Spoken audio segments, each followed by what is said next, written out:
ठीक है ना, एक्शन उक्शन बोला नहीं है, सब डायरेक्ट। चलिए, तो न्यूरोग्लिया सेल जो है वो नर्वस सिस्टम में बहुत सारे काम करते हैं।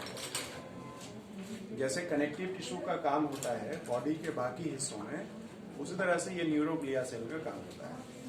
और न्यूरोग्लिया सेल शॉर्ट में ग्लिया सेल भी कहते हैं। तो इनको आप 3 क्लास में बांटेंगे। 3 मुख्य इनका ग्रुप होता है ना। क्या क्या होता है? तो एक होता है एस्ट्रोसाइट, एस्ट्रोसाइट्स। दूसरे होते हैं ऑलिगोडेंड्रोसाइट्स, डेंड्रोसाइट्स। और तीसरा जो टाइप होता है इसको कहते हैं माइक्रोग्लिया। 3 तरह का हो गया, एस्ट्रोसाइट, ऑलिगोडेंड्रोसाइट और माइक्रोग्लिया। एस्ट्रोसाइट का मतलब होता है, एस्ट्रो मतलब स्टार। तो इसमें बहुत सारे प्रोसेसेस होंगे और ये सबसे बड़ा न्यूरोग्लिया सेल माना जाता है। ठीक है, तो ये क्या होगा? लार्जेस्ट न्यूरोग्लिया सेल के अंदर ये लार्जेस्ट होगा। ठीक, स्टार लाइक होगा। मतलब इसका मतलब क्या हो गया कि इससे बहुत सारे प्रोसेसेस निकले रहेंगे, सेल से बहुत सारा प्रोसेस निकला रहेगा। ठीक, इस तरीके से अगर इसकी सेल बॉडी है तो इस तरीके से प्रोसेस बहुत सारा निकला रहेगा, है ना। ऐसा बहुत सारा प्रोसेस निकला रहेगा। ठीक, और इसका 2 बड़ा इंपॉर्टेंट रोल है। एक रोल यह है कि this is involve in repair of nerve cells. कहीं कोई डैमेज वगैरह हो गया तो ये रिपेयर करेगा। और दूसरा काम क्या है कि this forms blood brain barrier. नाम सुने हैं कि कोई? Blood brain barrier, BBB। बोलिए, कुछ प्रकाश डालिए इस पर।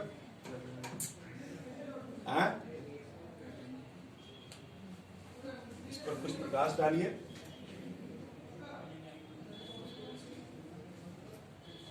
नहीं, उसमें ये है कि इन्फेक्शन से बचाने के लिए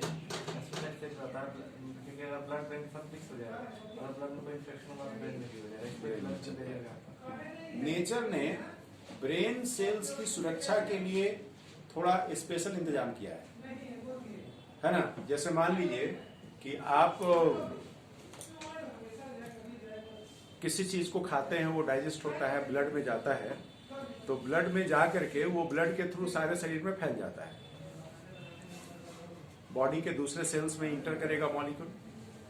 लेकिन ब्रेन में, है ना, उतनी आसानी से इंटर नहीं करेगा। कारण क्या होता है कि जैसे ये आपने ले लिया कि ये ब्रेन सेल्स हो गया, ब्रेन का मतलब क्या? अंदर न्यूरॉन हो गया। और इधर कोई आप ब्लड कैपिलरी ले रहे हैं, इधर देखिए ये ब्लड कैपिलरी हो गई, है ना। ये हो गई क्या? Blood capillary. ब्लड कैपिलरी ये ले ली। तो इसमें से जो सब्सटेंस यहां पे जाएगा वो इस ब्लड ब्रेन बैरियर के थ्रू होकर जाएगा। मतलब यहां पे देखिए ये सेल है, तो ये ऐसे लगा हुआ है, ऐसे लगा हुआ है ये, इस तरीके से। तो इस सेल को नेचर ने कुछ लिस्ट दिया हुआ है, कुछ चार्ट इस सेल के पास होता है ना, कि ये मॉलिक्यूल अगर आएंगे ब्लड से, ठीक, तो तुम उनको पास दे देना, ब्रेन में चला जाएगा। ठीक, तो कोई भी अगर अननोन मॉलिक्यूल अगर आएगा तो अननोन मॉलिक्यूल को ये ब्लड ब्रेन बैरियर देखेगा, मेरा लिस्ट में है इसका नाम कि नहीं, तो नहीं है, तो उसको रोक देगा। तो वो सब्सटेंस यहां पे पास। इस तरीके से नर्वस जो हमारा सिस्टम है उसमें बहुत सारे सब्सटेंसेस रोक टोक नहीं जा पाते। ठीक, ये एक्स्ट्रा प्रोटेक्शन है। अब इसका फायदा है तो कुछ नुकसान भी है। फायदा तो ये है कि ब्रेन सुरक्षित रहता है। नुकसान ये है कि ब्रेन से रिलेटेड बहुत सारी बीमारियों को ट्रीट करने के लिए जब दवा बनाते हैं, तो वो जो दवा नया फॉर्मुलेशन जो डेवलप किए वो भी तो इसके लिस्ट में नहीं है ना शामिल। तो दवा जो है खाइएगा, ब्लड में वो जाएगा, यहाँ जाएगा, ये रोक देगा, उसको यहाँ जाने नहीं देगा, तो बीमारी ठीक होगा। तो ब्लड ब्रेन बैरियर को ब्रेक करना ये एक चैलेंज होता है न्यूरल डिसऑर्डर को ट्रीट करने में। ठीक है, तो यही हो गया आपका। और ये रिपेयर भी करता है नर्व सेल को, कहीं पे कुछ डैमेज हो गया तो। ठीक, तो ये खास बात हो गई एस्ट्रोसाइट्स की। ठीक, चलिए ऑलिगोडेंड्रोसाइट्स अब लेते हैं दूसरा। ऑलिगो का मतलब होता है फ्यू, ध्यान दीजिए। ऑलिगो का मतलब होता है फ्यू, थोड़ा।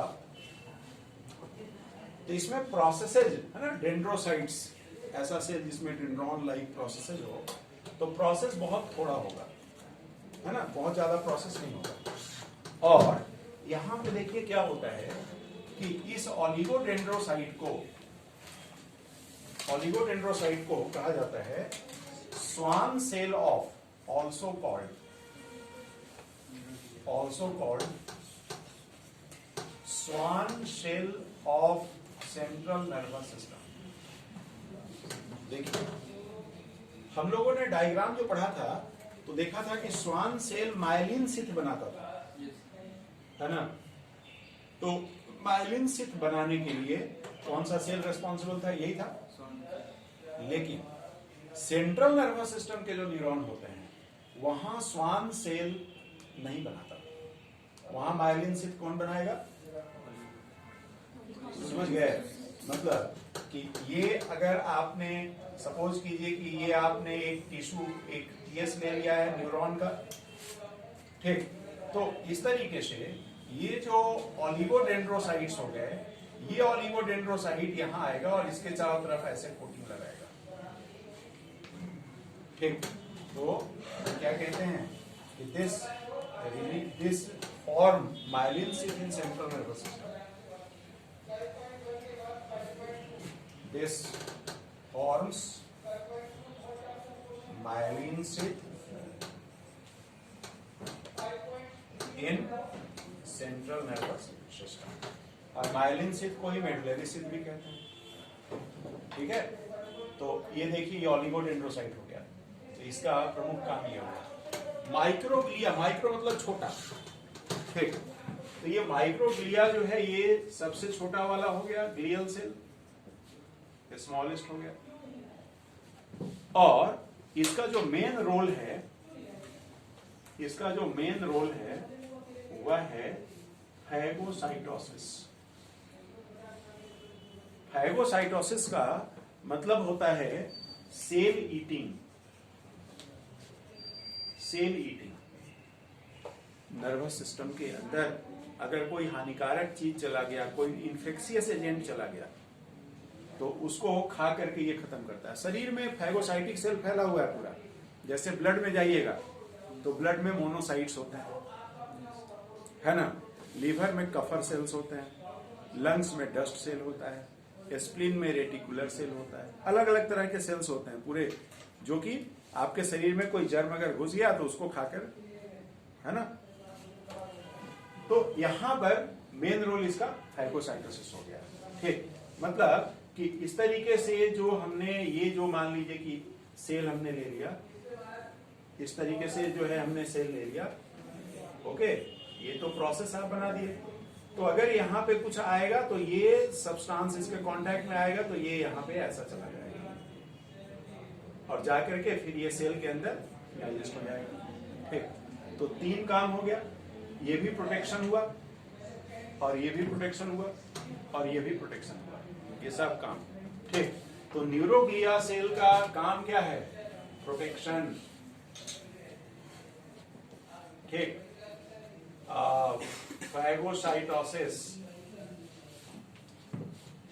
फैगोसाइटोसिस से क्लीन करता है, ये क्लीनिंग,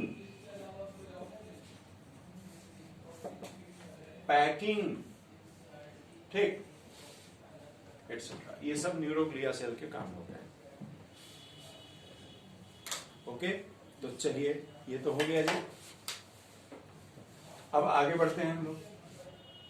न्यूरोग्लिया सेल के बाद अगला जो सेल टाइप हम लोगों ने पढ़ा था वह क्या था? Ependymal cell. एक सेल था जिसका नाम क्या है, इपेंडाइमल सेल्स। तो हम लोगों ने पिछली क्लास में ये कंक्लूजन निकाला था कि हमारा ब्रेन अंदर से खोखला है और उसमें CSF भरा हुआ है ना। तो ब्रेन के अंदर में जो स्पेस होता है उस स्पेस को वेंट्रिकल कहा जाता है, ठीक है। तो देखिए ये आपका ब्रेन हो गया, और इस ब्रेन का पोस्टीरियर मोस्ट इलोंगेशन जो होता है ये वाला, यही हो गया आपका स्पाइनल कॉर्ड, ठीक है। तो चलिए मैं इसको इस तरीके से थोड़ा कर देता हूं। ये सपोज कीजिए कि इस तरीके से मैं एक और लेयर इसको बना देता हूं ऐसे।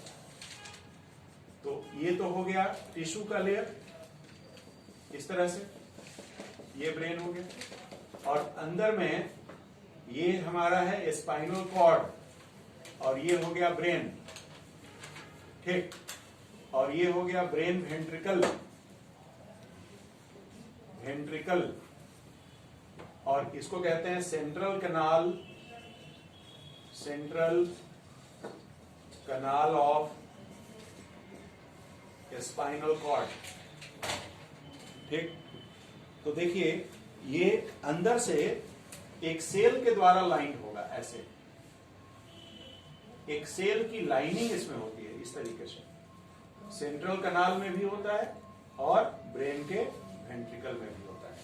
तो असल में ये कवरिंग सेल हो गया, और कवरिंग सेल जो है वो इपिथेलियल सेल होता है, ठीक। कवरिंग सेल इपिथेलियल, तो असल में ये इपिथेलियल सेल है, लेकिन नर्वस सिस्टम के अंदर ये रहता है, तो न्यूरल टिश्यू में इसको हम लोग पढ़ लेते हैं। तो इपेंडाइमल सेल क्या करेगा, तो हम कहते हैं कि this line brain ventricle and central canal of spinal cord, ठीक। तो ये इपेंडाइमल सेल हो गया।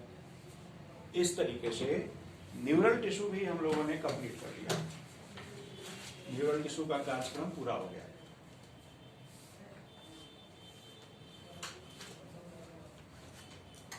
अब हम लोग बात करेंगे कनेक्टिव टिश्यू का, है ना। कनेक्टिव टिश्यू हम लोग देखेंगे, सबसे लास्ट में इपिथेलियल टिश्यू की बात करेंगे। सब बना लेंगे और फिर ऊपर से कवर चढ़ा देंगे। इपिथेलियल टिश्यू क्या होता है, कवर होता है ना। तो चलिए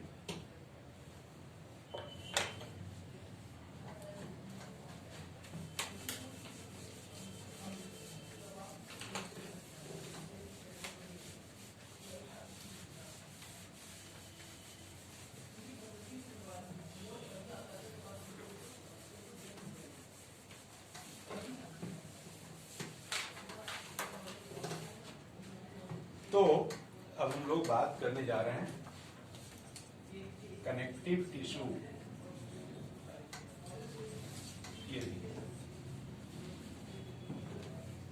ये बॉडी वेट का 30% कॉन्स्टिट्यूट करता है, 30% बॉडी वेट का कॉन्स्टिट्यूट करता है। देखिए अलग अलग टिश्यू ले लीजिएगा, तो मस्कुलर टिश्यू 50% और 30% ये, और 10% इपिथेलियल और न्यूरल टिश्यू। जाए बात, न्यूरल टिश्यू 10%, इपिथेलियल टिश्यू 10%, 30% ये, 50% मसल, ठीक।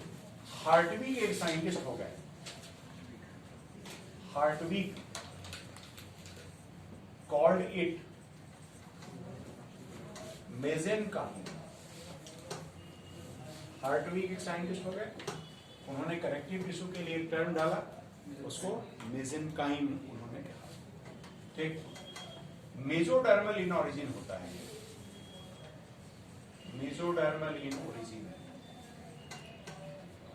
मैक्सिमम अमाउंट ऑफ, इसमें maximum amount of intercellular substances, intercellular substances maximum amount में पाया जाता है, और इंटरसेलुलर सब्सटेंस जो होता है वो होता है matrix plus fibres, matrix plus fibres. ठीक, आगे देखेंगे हम लोग कि most diverse types of cells, सबसे ज्यादा वेराइटी का सेल इसी में मिलता है। अभी न्यूरल टिश्यू पढ़े तो मैक्सिमम आपको 3-4 तरह का सेल मिला, है ना। मसल टिश्यू पढ़े थे तो 3 तरह का मसल टिश्यू था। इसमें बहुत तरह का सेल मिलेगा, fibroblast cell, mast cell, lymphocyte cell, ठीक है, प्लाज्मा सेल, एडिपोज सेल, ठीक, मेसेनकाइम से, अलग अलग तरह के बहुत तरह के सेल्स मिलते हैं। और देखिए ब्लड भी इसी के अंदर आता है, कनेक्टिव टिश्यू में ही ब्लड आता है। तो ब्लड में भी आप कहते हैं कि WBC हो गया, RBC हो गया। अब WBC है तो acidophils, basophils, neutrophils, monocytes, lymphocytes, है ना, ठीक, मेगाकार्योसाइट्स। तो अलग अलग तरह के most diverse types of cells. और फाइबर्स इसमें रखेंगे। फाइबर्स का मतलब पतला पतला प्रोटीन का धागा जैसा स्ट्रक्चर इसके अंदर प्रेजेंट होगा। ठीक, तो चलिए ये है। लेकिन ध्यान देना है कि सारे कनेक्टिव टिश्यू में फाइबर्स नहीं होते। ठीक, जैसे ब्लड एक कनेक्टिव टिश्यू है जिसमें फाइबर्स नहीं होता। इंटरसेलुलर सब्सटेंस है, जो प्लाज्मा होता है उसी के अंदर सेल फ्लॉट करते हैं। ठीक है, तो हम क्या कहेंगे कि सभी में ऐसा नहीं होता। हम क्या कहेंगे, ब्लड, यहां लिखते हैं accept in blood, in blood no fibers।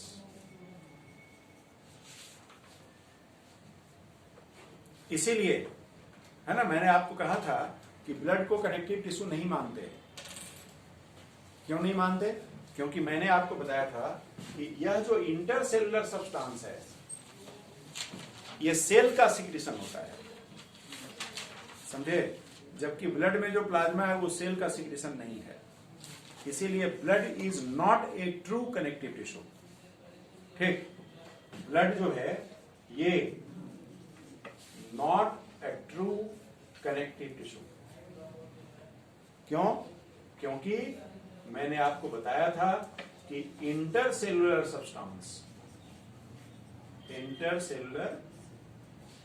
Substance ये क्या है, not secreted by cell.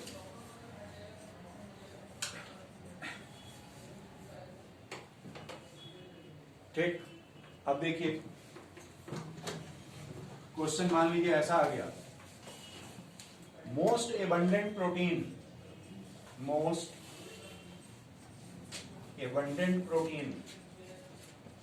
In animal kingdom,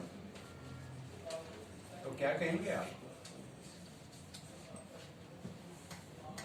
animal kingdom में सबसे ज्यादा मिलने वाला प्रोटीन कोलाजन प्रोटीन। एनसीईआरटी में लिखा हुआ है, ये कहां लिखा हुआ है, बायोमोलिक्यूल प्रोटीन पढ़िएगा तब। तो ये क्या है, जो लोग भी नॉन वेजिटेरियन है, ठीक, तो यहां पर हम लोग कार्निवोर्स हैं कि हर्बीवोर्स हैं कि ओमनीवोर्स हैं? अब बंगाल में ओमनी मतलब होता है सब कुछ, है ना, ओमनी वहां पर। तो देखिए कोलेजन जो है, आप जब भी कोई फ्लेश ले रहे हैं तो कोलेजन रहेगा। कोलेजन का डाइजेशन कहां से होता है? कोलेजन का डाइजेशन पेप्सिन, ठीक है, पेप्सिन कहां निकलता है? स्टमक, ठीक है। तो पेप्सिन से कोलेजन का डाइजेशन। अच्छा, पेप्सिन जो है वो सब एनिमल में नहीं मिलता। पेप्सिन वर्टिब्रेट में ही फॉर्म हुआ है, ठीक। और यूनिवर्सल जो प्रोटीन डाइजेस्ट करने वाला एंजाइम होता है, जो सारे पूरे एनिमल किंगडम में प्रोटीन डाइजेस्ट करने वाला जो एंजाइम डिस्ट्रीब्यूटेड है, वो होता है trypsin.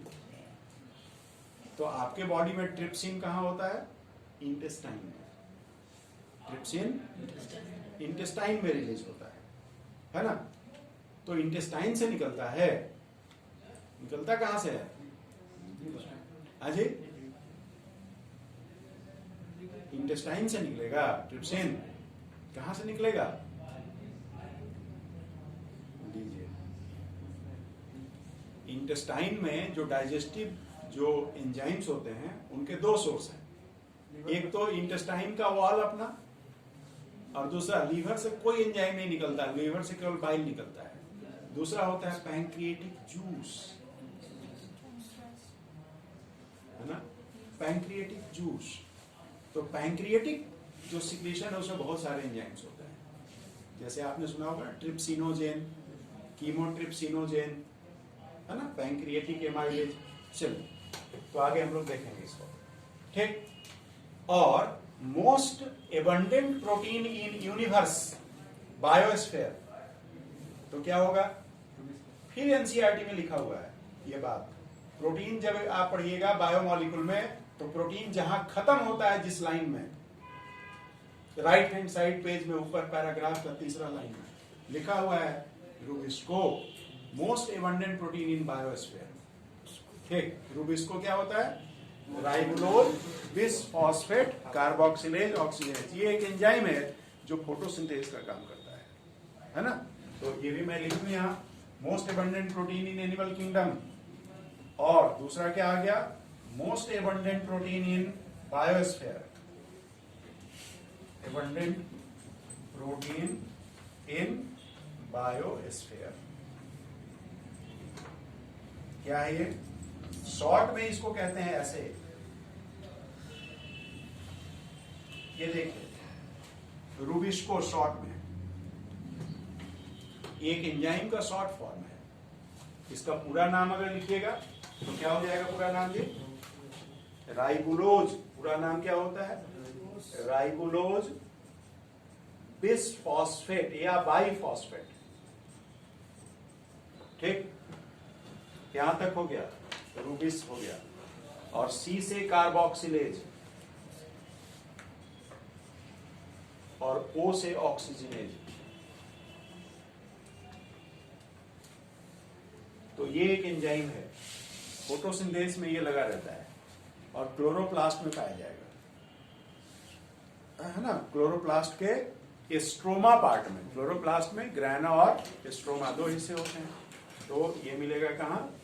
In stroma part of chloroplast. इसका रोल क्या है हम लोग आगे पढ़ेंगे फोटोसिंथेसिस में, ठीक है।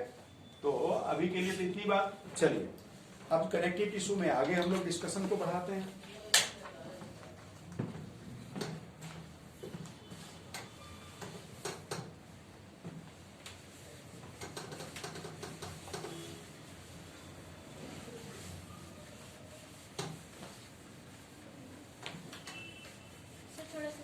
हाँ जी लिखिए, थोड़ा क्या पूरा लिखिए, थोड़ा नहीं लिखिए। ये आइए अब कनेक्टिव टिश्यू को क्लासिफाई कर देते हैं, ठीक है। तो ये ले लीजिए कनेक्टिव टिश्यू, इसको क्लासिफाई कर दीजिए। कनेक्टिव टिश्यू प्रॉपर, एक होता है कनेक्टिव टिश्यू प्रॉपर, ठीक। दूसरा होता है, दूसरी कैटेगरी हम लोग ले लें स्पेशल कनेक्टिव टिश्यू कर देते हैं। स्पेशल अलग अलग तरीके से कराया जा सकता है इसको। तो ये एक हो गया स्पेशल में स्केलेटल कनेक्टिव टिश्यू और vascular connective tissue, vascular connective tissue. तो स्केलेटल कनेक्टिव टिश्यू में क्या आएगा? बोन और कार्टिलेज, बोन और कार्टिलेज देखिए आ गया यहाँ। और इसके अंदर क्या आने वाला है? ब्लड। और इसके अंदर तो बहुत तरह का टिश्यू आएगा, ठीक, जैसे लूज या एरियोलर कनेक्टिव टिश्यू, ठीक है। जैसे आपने ले लिया लूज कनेक्टिव टिश्यू, इसको एरियोलर भी कहते हैं, है ना। इसके अलावा आपने क्या ले लिया? Dense connective tissue. फिर आपने ले लिया एडिपोज टिश्यू, ठीक है ना। फिर रेटिकुलर टिश्यू, अलग अलग तरह के होते हैं टाइप्स, ठीक। तो इसकी टाइप्स को मैं यहां नहीं लिखता हूं, बस इतना लिखता हूं, जो टाइप पढ़ना होगा उस समय लिखेंगे और उसी को पढ़ते जाएंगे। तो इस तरह से क्लासिफाई कर दिए इसको हम लोग। ठीक, चलिए अब हम लोग कनेक्टिव टिश्यू के जो सेल्स होते हैं उनके बारे में थोड़ी चर्चा करते हैं। सेल्स ऑफ कनेक्टिव टिश्यू, है ना, और खास करके यहां पर कनेक्टिव टिश्यू प्रॉपर में पाए जाने वाले सेल्स और फाइबर्स की बात करेंगे। देखिए इसमें सबसे पहले हम लोग ले लें sales.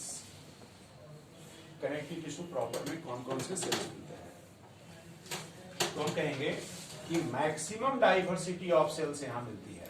Maximum diversity of sales इसमें देखने को मिलेगा। अब सेल टाइप्स में हम लोग ले लें पहला फाइब्रोब्लास्ट। ये देखिए फाइब्रोब्लास्ट, ब्लास्ट वर्ड जहां लगा रहे मतलब वो एक्टिव सेल होता है। जैसे फाइब्रोब्लास्ट आप पढ़ेंगे ऑस्टियोब्लास्ट, कॉन्ड्रोब्लास्ट, है ना, तो ये सब एक्टिव होता है। और फिर जब ये धीरे धीरे इनएक्टिव हो जाता है तो उसमें फिर लगता है टर्म साइट, ऑस्टियोसाइट, कॉन्ड्रोसाइट, मतलब वो इनएक्टिव हो गया। ठीक, तो ये जो फाइब्रोब्लास्ट्स होते हैं ये इसके सबसे बड़े सेल कहते हैं इसको। तो ये जो सेल हो गया ये लार्जेस्ट सेल होता है और नाम इसका देखिए क्या है, फाइब्रोब्लास्ट। तो कनेक्टिव टिश्यू में पाए जाने वाला जो फाइबर होता है उस फाइबर को ये बनाने का काम करता है। ठीक, तो दिस सिक्रीट फाइब्रस प्रोटीन, ये सिक्रीट करता है फाइब्रस प्रोटीन। और फाइब्रस प्रोटीन ये सिक्रीट करेगा तो तीन तरह के फाइब्रस प्रोटीन को सिक्रीट करेगा। एक कोलाजन प्रोटीन, यह जो कोलाजन प्रोटीन होता है ये कोलाजन प्रोटीन से हमको व्हाइट फाइबर बनते हैं। व्हाइट फाइबर या कोलाजन फाइबर, इसकी चर्चा मैं करूंगा विस्तार से। व्हाइट फाइबर या कोलाजन फाइबर, और कोलाजन फाइबर में जो लगा हुआ प्रोटीन है इसको ट्रोपोकोलाजन कहते हैं। ट्रोपोकोलाजन बहुत महत्वपूर्ण है। तो कनेक्टिव टिश्यू में देखिए कोलाजन फाइबर पाया जाता है या व्हाइट फाइबर पाया जाता है, तो उसमें ट्रोपोकोलाजन, तो ये प्रोटीन बनाने का काम यही फाइब्रोब्लास्ट का है। दूसरा देखिए, दूसरा होता है इलास्टिक फाइबर, इलास्टीन प्रोटीन। दूसरा जो प्रोटीन होगा वो हो जाएगा इलास्टीन प्रोटीन। यह जो इलास्टीन प्रोटीन है इससे बनेगा yellow elastic fibre, yellow elastic fibre. ठीक, और तीसरा जो प्रोटीन होता है ये होता है रेटिकुलिन प्रोटीन। रेटिकुलिन प्रोटीन, इससे बनते हैं रेटिकुलर फाइबर। रेटिकुलर फाइबर, तो फाइब्रोब्लास्ट्स,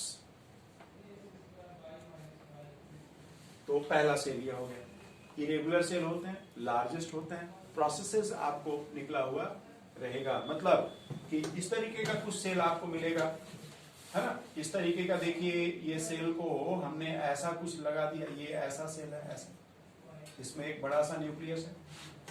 और चूंकि फाइबरस प्रोटीन ये बना रहा है तो आप देखिएगा आपके किताब में, यहां देखिए पेज नंबर कितना है जी,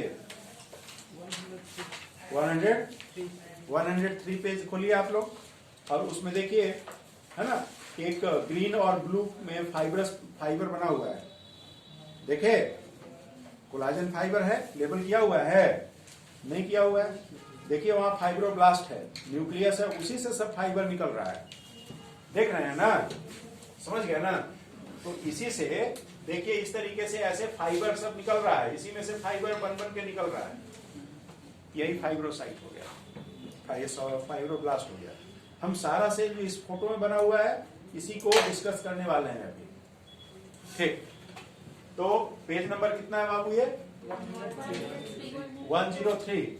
तो पेज आपको रेफर कर देना है यहाँ, पेज नंबर 103। ठीक, आपको इतना बार इसको पढ़ना है कि पेज याद हो जाए,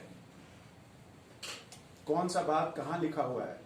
ठीक है, बिल्कुल आपको दिखना चाहिए। जैसे कोई अगर क्वेश्चन आए फाइब्रोब्लास्ट, तो जैसे ही आप फाइब्रोब्लास्ट पढ़ें तो ये डायग्राम आपके दिमाग में दिखना चाहिए पेज नंबर के साथ। कितना बार पढ़ना है समझे? एक बार दो बार से काम नहीं चलेगा। किताब कितनी है, बहुत पतली है। इसको एक तरफ से पेज बाई पेज पढ़िएगा तो एक वीक में खत्म हो जाएगा, है ना? बहुत बार पढ़ना है। और एनसीईआरटी को टीचर्स बुक कहते हैं, ये स्टूडेंट्स बुक नहीं है, टीचर्स बुक। क्यों टीचर्स बुक है? इसलिए टीचर्स बुक है क्योंकि इसी किताब का, जैसे आप एक एनसीईआरटी खरीदते हैं और दूसरा मान लीजिए स्कूल में कोई और एक किताब खरीद लेते हैं, कोई साइड बुक खरीदते हैं ना, रेफरेंस बुक। मान लीजिए आप ट्रूमैन खरीद लिए, एबीसी खरीद लिए, है ना, एलएमएन पीक्यू कुछ खरीद लिए, रमेश दिनेश महेश, बहुत सारा किताब आता है बाजार में। इतना ही चैप्टर को वो 4 गुना वॉल्यूम में कॉन्साइज करता है।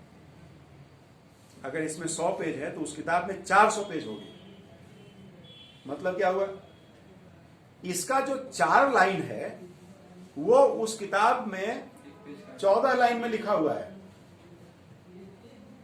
आप समझिए, 4 लाइन में क्या बात लिखी हुई है वो हम समझ सकते हैं पढ़कर, क्योंकि हम आपसे थोड़ा सा ज्यादा जानते हैं, है ना? बहुत ज्यादा नहीं, थोड़ा सा ज्यादा। वो हम समझ सकते हैं 4 लाइन में ये क्या कहना चाहता है। लेकिन आपको 4 लाइन में क्या कहना चाहता है ये पूरी बात एक बार में समझ में नहीं आएगी। जितना बार आप उस 4 लाइन को पढ़िएगा कुछ कुछ बात समझ में आएगा। ठीक है, तो टीचर इसको पढ़ के समझ सकता है लेकिन विद्यार्थी पढ़ के नहीं समझ सकता। इसीलिए तो दूसरा किताब छापता है इतना लंबा लंबा, इसके एक लाइन को इलेबरेट करके एक पैराग्राफ में लिख देता है ना? तब जाके उसको पूरी बात समझ में आती है। तो ये इसलिए इसको बार बार पढ़ना है ना? तब जाके अच्छा, टीचर को हम लोगों को भी अभी भी हम लोग पढ़ते हैं किताब। आप लोगों को समझ में नहीं आता कि एनसीईआरटी में क्या रखा है। ठीक, इसको कितना बार हम लोग पढ़े होंगे कहना मुश्किल है, लेकिन फिर भी पढ़ते हैं अभी भी कोई बच्चा कोई क्वेश्चन में फंसता है तो आके किताब लेके आता, सर इसमें तो ऐसा लिखा हुआ है, तो हम लोग इसको गौर से पढ़ते हैं। और जब हम लोग पढ़ते हैं तो हम लोग भी 2 बात फिर नया समझ में आ जाता है।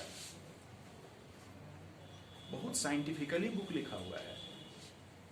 ठीक है, और इसी किताब को पढ़ के 15 लाख बच्चे बैठते हैं। ठीक, और फिर भी स्ट्रगल करते हैं 360 में। ठीक है, 300 पहुंचते पहुंचते हालत खराब हो जाता है। तो इसलिए बार बार पढ़िए, है ना? पेज नंबर तक याद कर जाइए कौन सी बात कहां लिखी हुई है। चलिए, तो आ गया जी फाइब्रोब्लास्ट, ये हो गया। इसमें और भी बहुत सारे डिस्कशन है लेकिन यहां आपको रुकना है। फाइब्रोब्लास्ट के बाद दूसरा सेल लीजिए। दूसरा सेल लेंगे, इसको मैं यहां से हटा देता हूं। दूसरा सेल लेबलिंग में क्या दिख रहा है आपको? देखिए, लेबलिंग में कोई सेल दिख रहा है? लेबलिंग किया ही हुआ नहीं है लगता है मुझे, है किया हुआ? नहीं किया हुआ है। आइए दूसरा सेल देखिए। दूसरा जो सेल होता है ये है मास्ट सेल। दूसरा हो गया मास्ट सेल। ये मास्ट सेल बड़ा महत्वपूर्ण सेल होता है। एलर्जी का नाम सुने हैं आप लोग? क्या होता है एलर्जी में?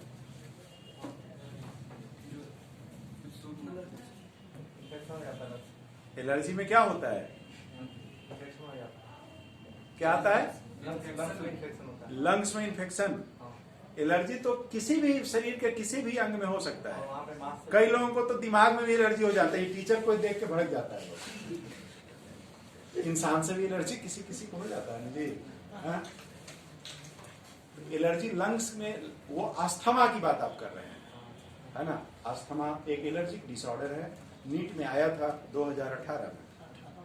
हाँ, which of the following is allergic disorder. तो जब एलर्जी होता है तो, और आपको पता है एलर्जी ऐसा भी होता है जिससे लोग निकल लेते हैं, क्योंकि अच्छा कई लोगों को एंटीबायोटिक से एलर्जी होती है। आपको पढ़ना है एनाफिलैक्टिक शॉक, एंटीबायोटिक का इंजेक्शन दिए पेनिसिलिन, और शरीर में इतना सीवियर एलर्जी होता है कि ब्लड प्रेशर बिल्कुल ड्रॉप कर जाता है, दिमाग में ब्लड पहुंचता ही नहीं है, ठीक है, आदमी ऊपर पहुंच जाता है। तो एलर्जी में एक सेल लगा होता है खास, उस सेल का नाम क्या है ना, मास्ट सेल। और मास्ट सेल में एक खास तरह का केमिकल पाया जाता है, उस केमिकल का नाम है हिस्टामीन। 3 केमिकल निकालता है, उसमें एक सबसे महत्वपूर्ण केमिकल क्या है, समझ लीजिए मास्ट सेल है। तो जब एलर्जी आप में आती है तो इस मास्ट सेल में कुछ ऐसा चेंजेस होता है कि मास्ट सेल ब्रस्ट कर जाता है और इसमें से निकल जाता है क्या, हिस्टामीन। और यह हिस्टामीन आपके ब्लड वेसल को डायलेट कर देता है, डायलेट कर देता है, उसको कहते हैं वैसोडाइलेशन, है ना, वैसो। तो जब ब्लड वेसल को डायलेट कर दिया जाए तो ब्लड प्रेशर ड्रॉप हो जाएगा, है ना। गार्डन में आप पानी दे रहे हैं पाइप से, तो पाइप का जब मुंह को ऐसे दबाते हैं तो पानी दूर तक जाता है ना, ठीक। और उतना ही को अगर बहुत चौड़ा पाइप से लीजिएगा तो प्रेशर क्या हो जाएगा, ठीक। तो चलिए, ये जो मास्ट सेल है ये ब्लड के बैसोफिल के जैसा होता है। ब्लड में एसिडोफिल्स और बैसोफिल्स होते हैं, ठीक। तो स्ट्रक्चरली एंड फंक्शनली सिमिलर होता है बैसोफिल से mast cell, structurally and functionally similar to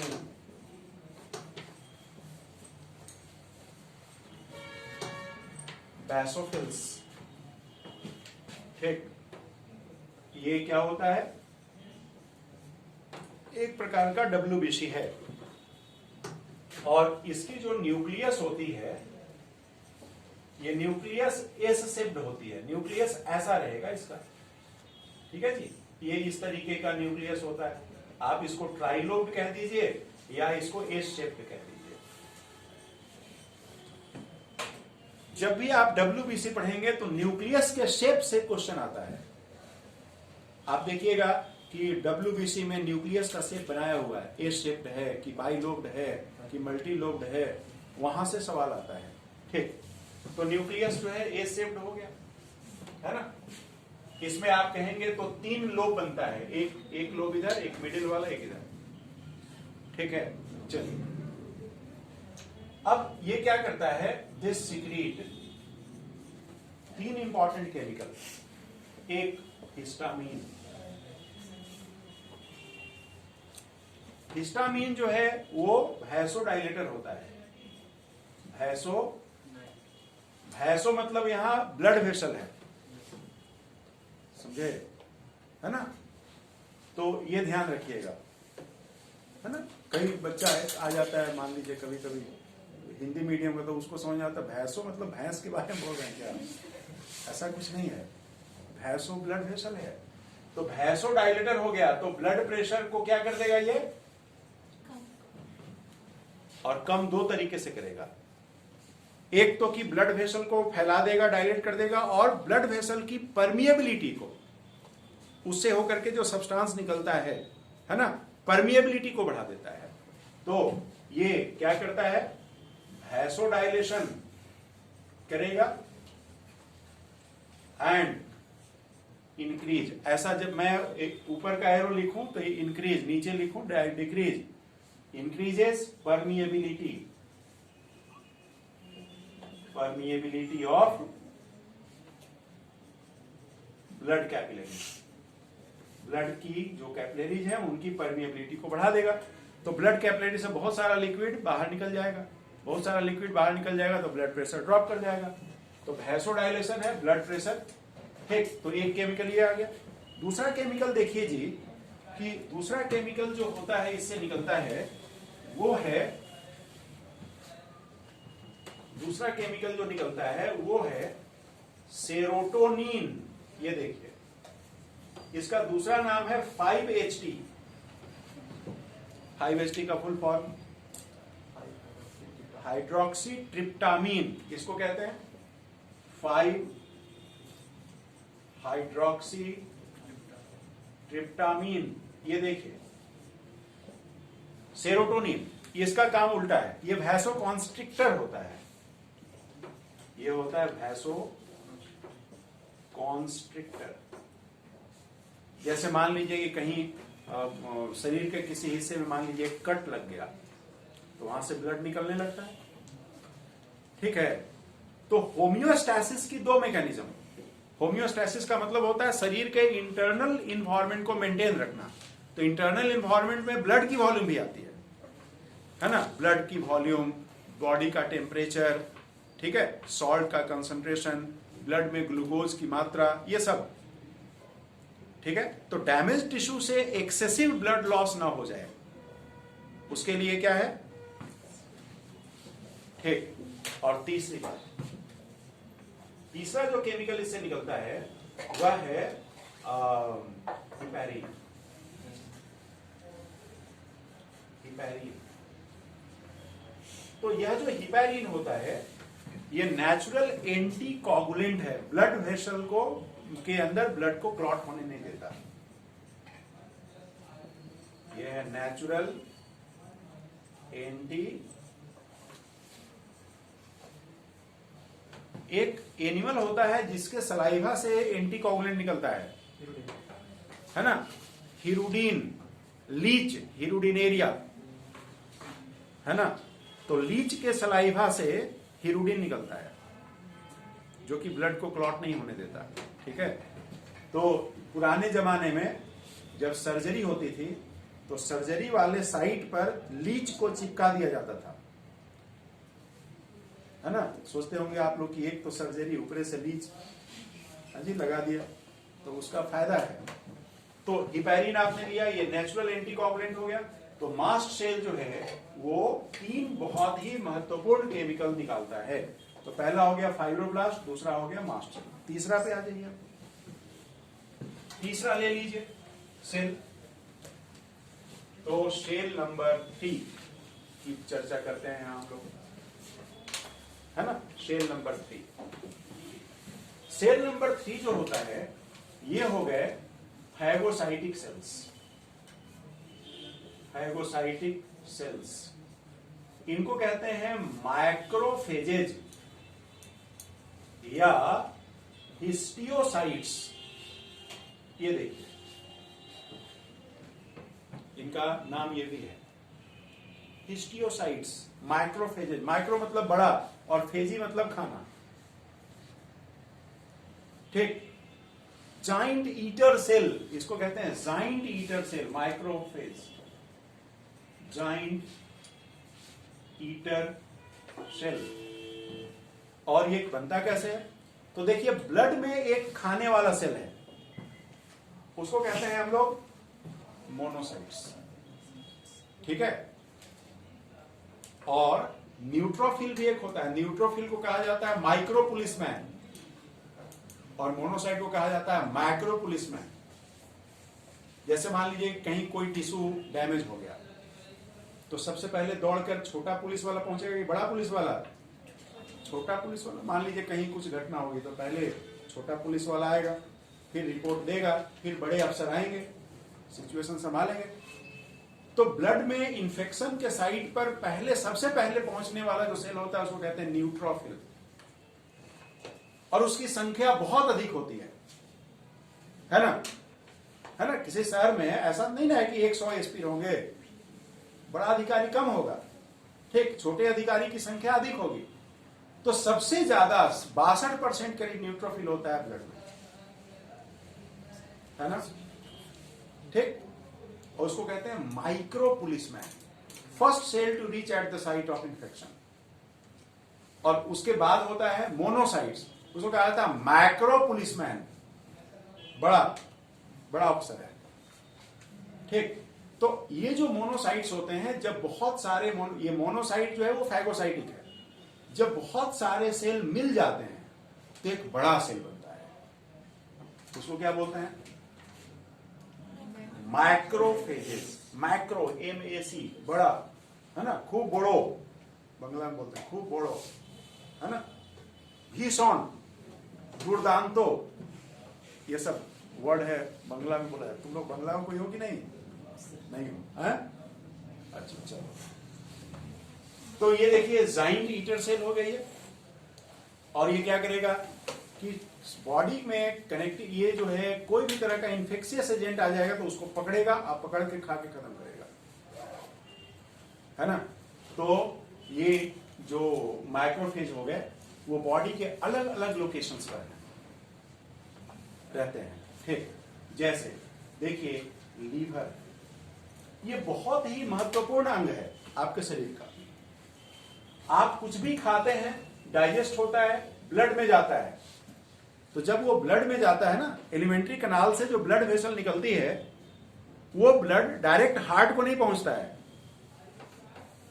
ठीक। पहले कहां पहुंचता है? लीवर में। लीवर में ब्लड में जो सब्सटेंस जा रहा था, जो हार्ट में जाएगा और उससे फिर पूरे शरीर में जाएगा, ठीक। पहले लीवर में उसकी जांच पड़ताल होगी, कौन सा सब्सटेंस ज्यादा है, ब्लड में जो परमिटेड लेवल उससे ज्यादा है तो उसको निकालो, यहीं स्टोर करो, है ना, किसी दूसरे मॉलिक्यूल में बदल के। जैसे ग्लूकोज ज्यादा जा रहा है तो ग्लूकोज को ग्लाइकोजन में बदल के लीवर में स्टोर कर देते हैं, है ना, ठीक। अमीनो एसिड ज्यादा है, निकालो, डीएमिनेशन करो, तोड़ो इसको, ठीक। और शरीर के अंदर कुछ बहुत महत्वपूर्ण चीजें जो भेजनी है, जैसे ब्लड प्रोटीन, है ना, ये भी लीवर में बनता है। तो जो चीज शरीर के अंदर जाना है वो लीवर डाल देता है वहां। ब्लड पहले अपने पास मंगाया, है ना, और ब्लड में जो एक्स्ट्रा चीज हुआ उसको अपने पास रख लिया, जो हानिकारक चीज हुआ उसको भी निकाल लिया, ठीक। और जो शरीर के अंदर हमको भेजना है उसको ब्लड में डाल दिया, बोला अब तुम जाओ। अब ब्लड हार्ट के पास पहुंचेगा, फिर हार्ट पंप करके पूरे ब्लड को शरीर में भेज देगा, ठीक। तो आप जो भी मेडिसिन लेते हैं, कोई आप मेडिसिन खा लेते हैं, सिर में दर्द यहां हो रहा था, ठीक है जी, अब मेडिसिन भी यहां खा लिए, दर्द था यहां, खा लिए यहां, होता है कि नहीं? तो यहां पे फटाफट डाइजेस्ट होगा और वो जाएगा, लीवर देखेगा उसको, अच्छा क्या चीज है, ये है, ठीक है, जाओ जी भेजो, तो साइट ऑफ एक्शन पे पहुंचेगा, है ना। और शरीर के अंदर जो पेन होता है, पेन, उसके लिए केमिकल जिम्मेवार होता है, उसका नाम होता है प्रोस्टाग्लैंडिन। प्रोस्टाग्लैंडिन जो होता है वो पेन इंड्यूसर होता है। शरीर में कहीं पेन हो रहा है तो उसके लिए प्रोस्टाग्लैंडिन जिम्मेवार होता है। जब आप पेन किलर खाते हैं तो क्या करता है पेन किलर? प्रोस्टाग्लैंडिन की मात्रा को, तो आपको लगता है कि दवा बड़ा इफेक्टिव है ना। एक बार सिर दर्द हमको हो रहा था, हमने डिस्प्रिन मंगाया, बहुत साल पहले की बात है, बहुत साल मतलब 5-7 साल। डिस्प्रिन को ग्लास में डालेंगे तो बहुत तेजी से डिजॉल्व हो जाता है, समझे, ठीक। तो उसको क्या करते हैं, ग्लास में डाल करके वो डिजॉल्व हो जाता है, फिर उसको पी लेते हैं। ऐसी हमारी आदत थी, डिस्प्रिन अब नहीं खाना चाहिए, हम उसको डाले, डिजॉल्व ही नहीं हो रहा है। डाल के देख लिया, हिला के डुला, कुछ नहीं, समझे। वो क्या था, लाइम को जमा के रैपर में बंद करके बिक रहा था, चूना था, चूना। वो चूना भी घटिया क्वालिटी का होगा, अच्छा चूना भी तो वाटर के संपर्क में जाता है तो रिएक्शन करता है। कहने का मतलब क्या है, बहुत तरह की नकली दवाएं और नकली डॉक्टर बाजार में घूम रहे हैं, इसलिए सही जगह से दवा खरीदिए, है ना। दवा स्वस्थ से ज्यादा बीमार बना देता है और डॉक्टर भी बचाने से ज्यादा मार देते हैं, ठीक है। तो ये, और आप लोग उम्मीद है कि ऐसा डॉक्टर नहीं बनिएगा, सब लोग को तो यही बोलते हैं, लेकिन डॉक्टर जब बनता है, ठीक है, तो डॉक्टर लोग पता है क्या, हम लोगों के तो बहुत पूरे इंडिया में डॉक्टर फैले हुए हैं। तो जब डॉक्टर बन के निकलता है और कहीं जब प्रैक्टिस करने जाता है तो वो बताता है कि जो हॉस्पिटल का जो मैनेजमेंट होता है उसको बोलता है आपकी सैलरी कितना, लाख रुपया, इसको बंद कर दो भाई। कहाँ था जी? ये इलास्टिन प्रोटीन पाया जाता है, इलास्टिक फाइबर पाया जाता है। जैसे ये ब्लड वेसल है, तो अभी हम लोग बात कर रहे थे ना कि वैसोडाइलेशन हो जाएगा, कॉन्स्ट्रिक्शन हो जाएगा, तो इलास्टिसिटी रहेगी तब ना, है। आप जैसे पल्स यहाँ पे मान लीजिए किसी भी ब्लड, कोई भी बोन है उसके एगेंस्ट में जो ब्लड वेसल्स होता है वहां आप अपनी उंगली रखते हैं तो पल्स फील करते हैं। तो ये पल्स क्या होता है? जब हार्ट ब्लड को पंप करेगा तो ब्लड वेसल्स का जो डिस्टेंशन होता है, डिस्टेंशन मतलब क्या? फैलना, एंड रिकॉयल, नॉट कॉन्ट्रैक्शन, ध्यान दीजिए, है ना? Distension and recoil. डिस्टेंशन मैंने फैल जाना, रिकॉयल फिर वापस आ जाना, सिकुड़ना नहीं, इसी को क्या बोलते हैं? पल्स। तो जब वाल्व फैलेगा उसका, इसका मतलब उसमें कौन सा प्रोटीन होगा? ठीक। तो ऐसा वैज्ञानिकों का मानना है कि इजिप्ट में बड़े बड़े पिरामिड बने हुए हैं, है ना? और पिरामिड के अंदर क्या रखा हुआ है? ठीक है ना? है ना? तो वैज्ञानिकों का ऐसा मानना है कि ये जो डेड बॉडी प्रिजर्व करके रखे हुए हैं, ममीज जिसको बोलते हैं, उनके ब्लड वेसल्स अभी भी इंटैक्ट हैं, है ना? वो डिके नहीं किया है, क्योंकि ब्लड वेसल्स में ये क्या पाया जाता है? ये भी पाया जाता है, लेकिन ये प्रमुखता से मिलता है। तो हम क्या कहते हैं? ये जो येलो इलास्टिक फाइबर्स होते हैं, ये highly resistant to, highly resistant, ठीक, against chemical degradation. Chemical degradation जल्दी इसका नहीं होता, ठीक है? और तीसरी जो बात, आप तीसरा फाइबर आप ले लेंगे, ये हो गया रेटिकुलर फाइबर। तो ये रेटिकुलिन प्रोटीन का बना होता है, ठीक, ये ब्रांच होता है और ये बनाता है skeletal network of lymphoid organs. ये देखिए, ये लिम्फॉइड ऑर्गन आगे एक नया हुआ। लिम्फॉइड ऑर्गन क्या होता है? लिम्फॉइड ऑर्गन वैसे ऑर्गन को कहते हैं जो शरीर की सुरक्षा में लगे रहते हैं, सुरक्षा में अगेंस्ट इंफेक्शंस। जैसे जैसे बोलो बाबू, एक लिम्फॉइड ऑर्गन का नाम बताना है आप लोग सबको, एक एक बताना है, बोलो। जो शरीर की सुरक्षा में लगा रहता है। जैसे मान लो कि कभी कभी गला खराब हो जाता है ना?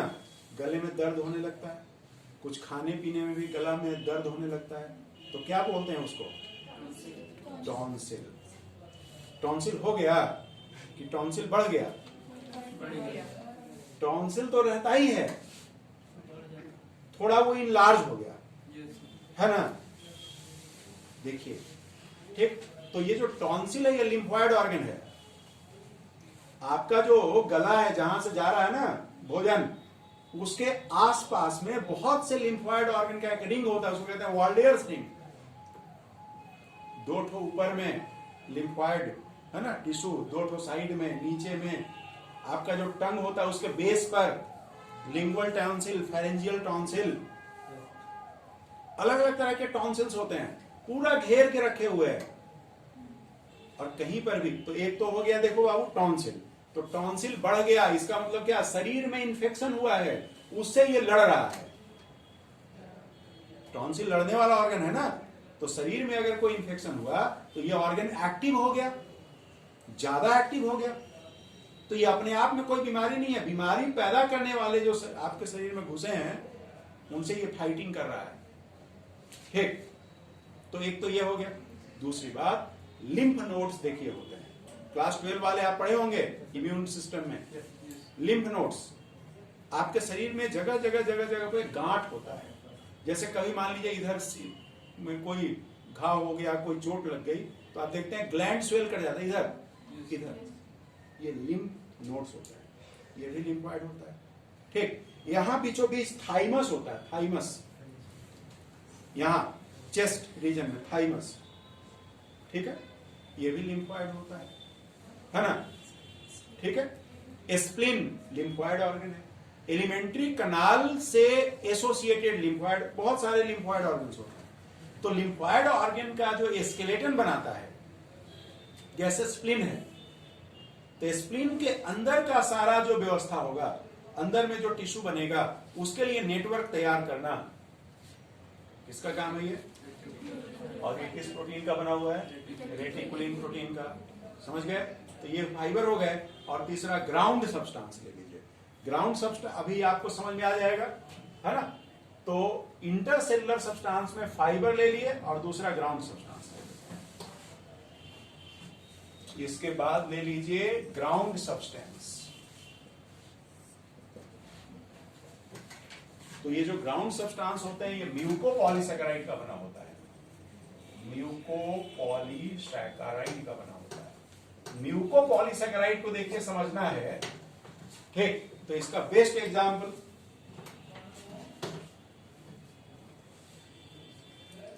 भिंडी का सब्जी बनाते हैं ना जी, तो भिंडी को धोकर काटते हैं कि काट कर धोते हैं? और काट के धोएंगे तो चिपचिपा हो जाएगा, तो कुछ चिपचिपा सब्सटेंस निकलेगा, वही म्यूकोपॉलीसैकेराइड है। बुझाया? म्यूकस के जैसा चिपचिका, है ना? चिपचिका नहीं, चिपचिपा। और उसको क्या बोलते हैं, है ना? लुब्रिकेटिंग एजेंट के जैसा कुछ काम वो करेगा। तो ये म्यूकोपॉलीसैकेराइड होता है। और ये म्यूकोपॉलीसैकेराइड आपके शरीर में, है ना, अलग अलग जगह पे पाया जाता है। ठीक है? कहां कहां हुआ आगे सीखिएगा। तो देखिए ग्राउंड सब्सटेंस का नेचर ये आ गया, म्यूकोपॉलीसैकेराइड और फाइबर, ये दोनों मिलकर इंटरसेलुलर सब्सटेंस बनाते हैं।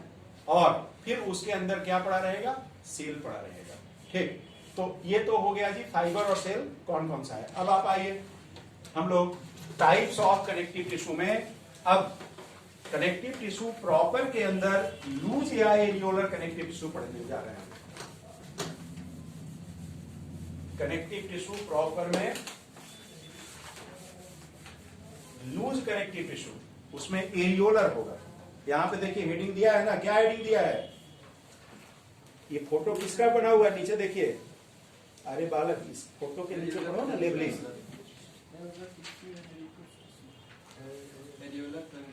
एरियोलर, पहले वाला क्या है? एरियोलर, है ना? तो चलो कनेक्टिव टिश्यू प्रॉपर में अब हम लोग पढ़ने जा रहे हैं। सीटी प्रॉपर, इसमें एरियोलर कनेक्टिव टिश्यू, ये लूज के अंदर आता है। लूज, ये एरियोलर। एरियोलर का मतलब क्या? ऐसा टिश्यू जिसमें एयर स्पेस हो, एरियोलर हो गया। और एयर स्पेस तो तभी होगा ना जब टाइट पैकिंग नहीं होगा। ठीक? तो देखिए आपका जो फोटो बना हुआ है उसमें टिश्यू का एक देखिए ये सेक्शन लिया गया, ये देखिए ये टिश्यू सेक्शन, जैसे एरियोलर टिश्यू ले लिए, है ना? जैसे मान लीजिए कि ब्लड वेसल या नर्व को जोड़ करके रखे हुए, इसको ऐसे बांधे थे, तो इसको ऐसे बांधे हैं, तो ये हाथ और इसके बीच में टिश्यू लगा हुआ है, ऐसे इसको चिपका देंगे। तो चिपका देंगे तो इस सरफेस और इस सरफेस के बीच में कुछ रहेगा ना, जो इसको होल्ड करके रखा हुआ है। ठीक? तो क्या किए, यहां से ऐसे निडल से थोड़ा स्क्रैच करके और उसको निकाल लिए, टिश्यू को निकाले, स्लाइड कर लिए, उसको स्टेन दिए, कलरिंग मैटर, है ना? उसका स्लाइड बनाए, माइक्रोस्कोप में देख रहे हैं। ठीक? तो अगर ये हमने एक सेक्शन ले लिया है, तो इस सेक्शन के अंदर देखिए सबसे पहले इस तरीके से, ये देखिए ये क्या है? ये लिक्विड जैसा कुछ है, लिक्विड नहीं बोलेंगे, है ना? ये वाला क्या आ गया? तो यही है आपका ग्राउंड सब्सटेंस। Ground substance. और इसके बाद आपको बनाना है क्या? फाइबर्स। तो फाइबर्स लगा दीजिए आप। तो देखिए ये फाइबर्स लगा दिए इस तरीके का, ये देखिए फाइबर ऐसे हो गया, ये देखिए फाइबर हो गया। बंडल में लगा रहे हैं ये फाइबर्स को, तो कौन सा फाइबर कहेंगे इसको आप? कौन सा फाइबर इसको बोलिएगा? बंडल में लगा रहे हैं इसको। कौन फाइबर बंडल में रहता था? भूल गए फिर आप लोग? बताए थे ना कौन सा फाइबर बंडल में रहता है? कोलाजन फाइबर रहता है ना? तो देखिए ये बंडल में कोलाजन फाइबर। इसके बाद देखिए दूसरा फाइबर भी लगा दीजिए ऐसे, ये देखिए ये फाइबर है, ऐसे ऐसा फाइबर आ गया। तो ये फाइबर देखिए बंडल में नहीं है, थोड़ा फाइन है ना, और ब्रांच्ड भी है जगह जगह से। तो कौन सा? Elastic fibre. रेटिकुलर फाइबर लिख सकते हैं, यही दो लिखिए। ठीक, तो देखिए फाइबर और ग्राउंड सब्सटेंस ये आ गए सेल के बाहर में मिलने वाला चीज, और अब इसमें सेल बनाइए। ठीक, तो देखिए सेल हमने क्या पढ़ा था? Fibroblast cell. तो फाइब्रोब्लास्ट सेल तो फाइबर के अलॉन्ग रहेगा, तो ये देखिए ये फाइब्रोब्लास्ट सेल बना दिया, ये लीजिए फाइब्रोब्लास्ट सेल हो गया। ठीक, अब आइए जो माइक्रोफेज होते हैं, माइक्रोफेज वो अमीबॉइडल सेल होते हैं। अमीबॉइडल क्यों? टेढ़ा मेढ़ा है ना, तो कहीं से भी अगर कोई सब्सटेंस आ जाएगा तो फट से उसको अपने अंदर ले लेगा। ठीक, तो देखिए हमने इस तरीके से अमीबॉइडल सेल बना दिया ये, तो क्या कहेंगे इसको? माइक्रोफेज। ठीक, इसके बाद इस तरीके से देखिए ये बनाइए। ठीक, इस तरीके का इसका न्यूक्लियस हो गया और इसमें बहुत से ग्रेन्यूल्स हो गए, मास्ट सेल। ठीक, फिर देखिए फिर इस तरीके से प्लाज्मा सेल बना दीजिए, ये प्लाज्मा सेल। कार्टविल सेल इसको कहते हैं, क्योंकि इसका जो क्रोमैटिन होता है वो कार्टविल के जैसा है ना। अरे तो ये आपका आ गया है ना। इसके अलावा एडिपोज सेल बना दीजिए, कुछ एडिपोज सेल्स भी इसके अंदर बना सकते हैं। ये न्यूक्लियस हो गया, साइटोप्लाज्म हो गया। ठीक, तो अब हम लोग लेबलिंग कर दें। तो लेबलिंग में ये ग्राउंड सब्सटेंस हो गया और ये हो गया फाइबर। जैसे यहाँ पे कोलेजन फाइबर ले लीजिए और ये इलास्टिक फाइबर ले लीजिए, है ना। और अब सेल्स में फाइब्रोब्लास्ट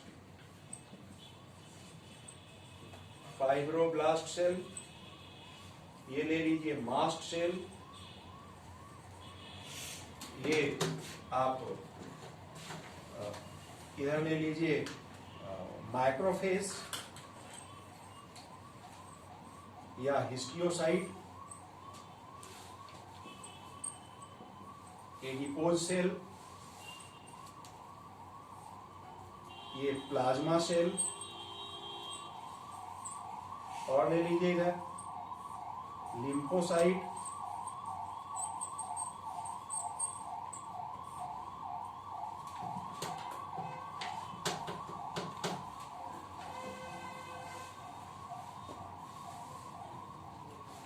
ठीक है। तो ये कुछ जो प्रमुख सेल्स होते हैं उसको हम लोगों ने पढ़ा। कितना? 1 2 3 4 6 हो गया ना, 6 हम लोग लिखे। और भी सेल्स होते हैं, उनको लिखाने की बहुत जरूरत नहीं है। तो ये एक कनेक्टिव टिश्यू प्रॉपर की बात हो गई। और इसका काम क्या है? तो इसका काम है थर्मोकोल वाला। थर्मोकोल क्या करता था? पैकिंग करता था ना। तो इसका रोल क्या आ गया? इस कनेक्टिव टिश्यू का रोल पैकिंग मटेरियल का काम करेगा बॉडी ऑर्गन्स के बीच में। और this connect blood vessels, nerves to surrounding tissue.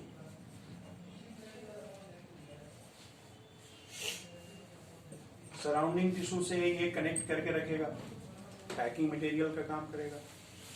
ठीक, अब देखिए ध्यान दीजिए, ये मास्ट सेल है।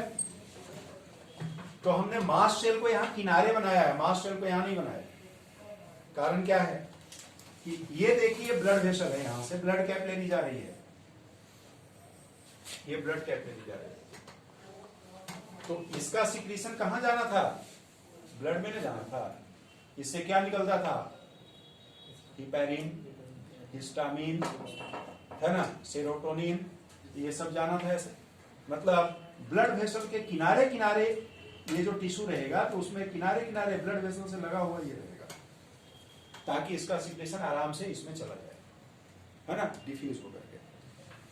ठीक है जी। तो चलिए एरियोलर कनेक्टिव टिश्यू हो गया। अब आइए दूसरा हम लोग लेते हैं एडिपोज टिश्यू की बात हम लोग करते हैं। एडिपोज टिश्यू डायग्राम याद रखिएगा। डायग्राम को स्कैन कर दिया जाता है और स्कैन करके आपसे सवाल पूछा जाएगा। लेबलिंग भी पूछा जा सकता है, टाइप ऑफ टिश्यू भी पूछा जा सकता है, मैचिंग टेस्ट भी पूछा जा सकता है ना। जैसे फाइबर के साथ लगा हुआ सेल है, उसके सामने ए लिख दिया जाएगा, आपको पूछा जाएगा कि ए इसमें क्या है बताइए, है ना। और ये सब सेल का नाम लिख दिया जाएगा। तो अच्छे से ध्यान देना है। अब चलिए अगला टिश्यू की बात हम लोग करते हैं। दूसरी जो टिश्यू हम लोग लेने जा रहे हैं वो एडिपोज टिश्यू लेने जा रहे हैं। कनेक्टिव टिश्यू प्रॉपर के अंदर एडिपोज टिश्यू लेने जा रहे हैं।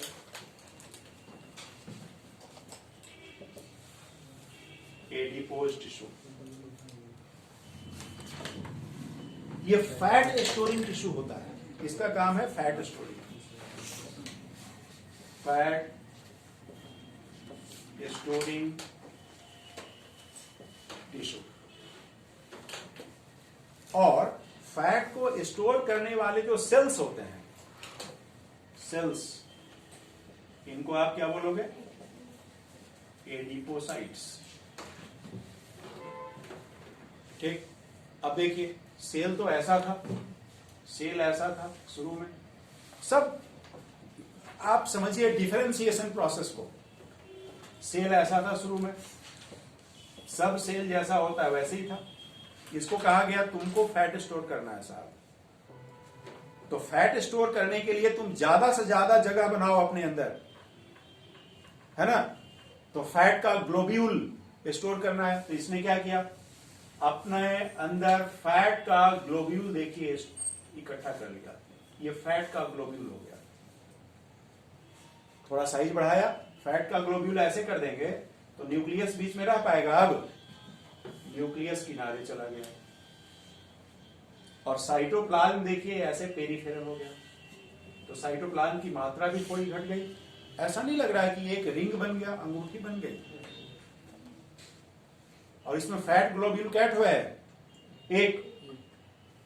तो ये मॉडिफिकेशन, ये डिफरेंशिएटेड सेल है, ये स्पेशलाइज हो गया यहाँ इसी काम करने के लिए। ठीक। तो यह जो आपने सेल देखा ये तो एडिपोसाइट हो गया और ये एडिपोसाइट मोनोलॉकुलर हो गए। मोनोलॉकुलर सेल है ये। मोनो मतलब एक, है ना, मतलब एक ही फैट ग्लोब्यूल को इकट्ठा कर रहा है। ये फैट ग्लोब्यूल है, सिंगल फैट ग्लोब्यूल इसमें है। ठीक। ये क्या हो गया, सिंगल फैट ग्लोब्यूल इसके अंदर देखिए प्रेजेंट है। ठीक। और यहां न्यूक्लियस हो गया पेरिफेरल। ठीक। तो मोनोलॉकुलर सेल हो गया। अब यही सेल देखिए फिर से ऐसा भी हो सकता है ना। यही सेल देखिए ऐसा भी हो सकता है। इसमें एक से ज्यादा फैट ग्लोब्यूल लिख दीजिए, बना दीजिए। ये देखिए एक से ज्यादा फैट ग्लोब्यूल हो गया, है ना। 3 ग्लोब्यूल बनाइए यूजुअली। ये देखिए ऐसा हो गया। थोड़ा डायग्राम को ऐसे बनाइए, थोड़ा बड़ा बड़ा। ये देखिए ये बन गया फैट ग्लोब्यूल और यहां पे देखिए ये न्यूक्लियस हो गया ऐसे। तो इसको कहेंगे मल्टीलोकुलर एडिपोसाइट हो गया। मल्टी लोकुलर एडिपोसाइट हो गया ये। ठीक। तो हम इसमें क्या कहेंगे, more than one fat globules है यहां। ठीक। और आप पढ़ेंगे कि फैट जो है वो 2 प्रकार का होता है। जैसे छोटा बच्चा है 3 महीना, 4 महीना, 6 महीने का, और आप उसके सामने बड़े बच्चे हैं, ठंडा बहुत है, तो छोटे बच्चे में सिवरिंग होता है ऐसे? हाँ जी, नहीं होता है। कौन बोला? छोटा जो बच्चा होता है ना, उसको ऐसे कांपते हुए नहीं देखोगे, समझे? क्योंकि ये जो, अच्छा अब ये कहोगे कि उसको अभी उतना बुद्धि कहाँ है कांपने का, तो कोई बुद्धि से नहीं कांपता है। ये जो कांपना है ये दिमाग से होता है क्या?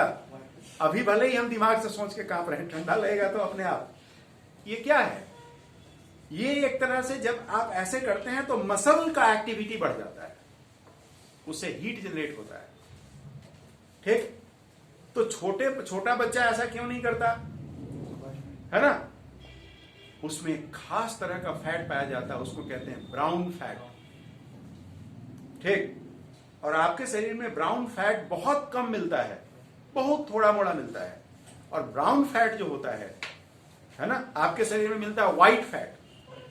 ब्राउन फैट आपके व्हाइट फैट से कई गुना ज्यादा एनर्जी निकालता है।